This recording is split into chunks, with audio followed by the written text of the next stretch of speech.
In Cheshire East, we have a home-first approach to help people remain in the place they call home for as long as they can.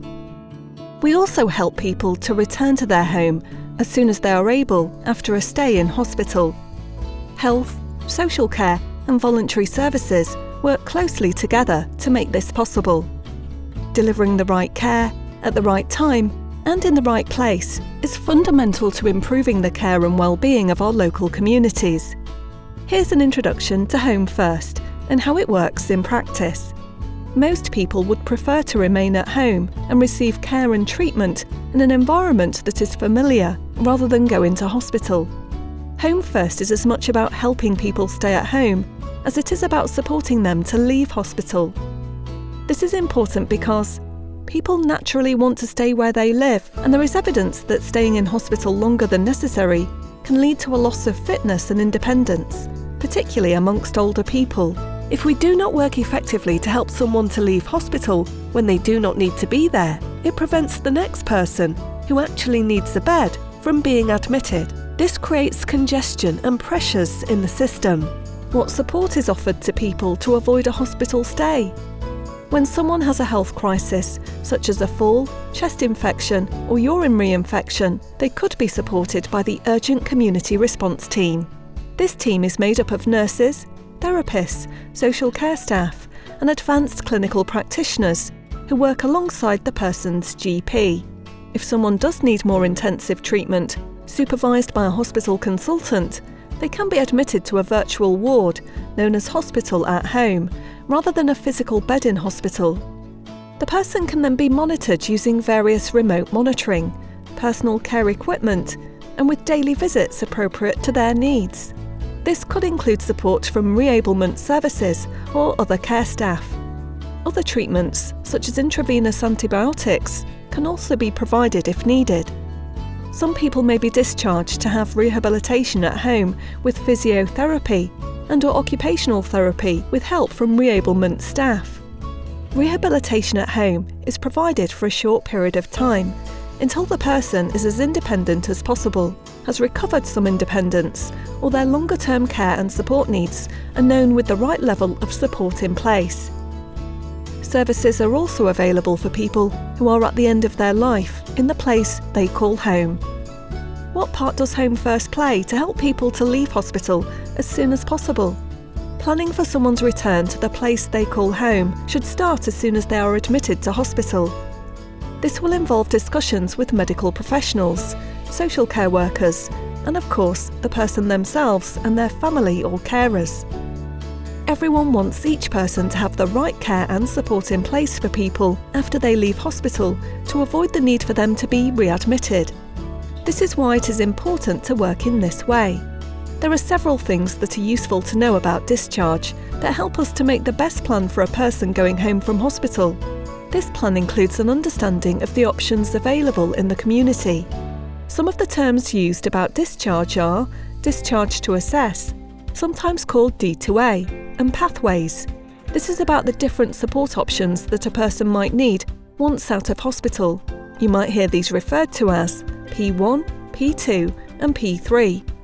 Identifying which is the best pathway a person might need as soon as possible really helps to plan discharge in advance. Discharge to assess D2A. This is an approach about intermediate care, where people are discharged from hospital as soon as they are medically ready. It means a long-term assessment can take place at or close to home, instead of waiting to be assessed in hospital. Pathway 0. People who can go home with no additional care needs. This might include going back to an existing package of care or placement, receiving some support from the community, such as district nursing, community therapy, voluntary sector, or the person's family. Pathway 1. People who need additional short-term support at home. This might include people who need short-term therapy, nursing, medical support, or reablement to get back to independence. P1 is also used to trial a package of care in the short term in order to assess longer-term needs. Pathway 2. Bed-based care is for people who require a period of community rehabilitation to recover, re-able and rehabilitate. It is also used to assess if any care and support is required at home. Pathway 3. people discharged to long-term bed-based care. P3 is often for people who have had a life-changing event, have been through other pathways several times, or are approaching the end of their life and may, sadly, be likely to decline quickly. Our Home First approach involves looking at discharge in a different way, with the focus on how we might help the person help themselves, looking at what the person can do rather than what they cannot.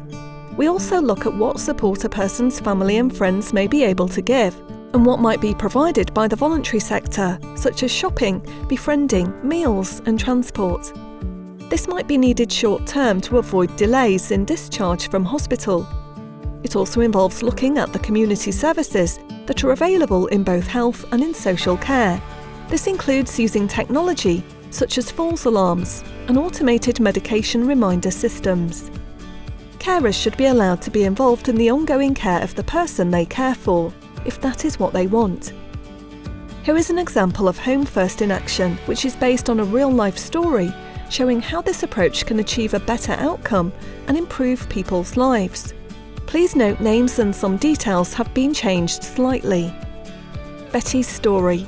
Betty is a 91-year-old woman with a recent hospital admission who was at risk of being readmitted again due to her pneumonia. Her family wanted her to go back into hospital to receive the treatment that she needed, particularly because she was struggling with back pain and poor mobility, which was aggravated by her cough. However, the GP believed that Betty could be supported at home and contacted the urgent community response team. What did we do to get Betty home first? An advanced clinical practitioner carried out a thorough assessment and prescribed antibiotic treatment for the unresolved pneumonia, and her GP prescribed strong pain medication for her back pain. Physiotherapy staff visited 3 times a week to help her improve her range of movement. During this time of crisis, her care calls were increased, and the care staff helped her with her personal care and dressing, but always with a view to her doing this herself as soon as she felt stronger and in less pain. While the family were at work, the team arranged for a volunteer to visit to provide an opportunity for her to chat and play cards, which she enjoys. This support was available for up to 7 days. How did Home First help? Betty was able to remain in the comfort of her own home, and with her daughter able to visit more easily after work and at weekends with her grandchildren. Her husband was supported in ring roll by the increased care calls, and he felt supported in helping his wife through the crisis. The Red Cross also visited to help with her shopping and meals for the first 2 weeks. Without a Home First approach, Betty could easily have been readmitted to hospital. By working closely together across community and social care, Betty was able to stay at home and continue with her everyday life with her husband. We are producing other resources that will support with a Home First approach.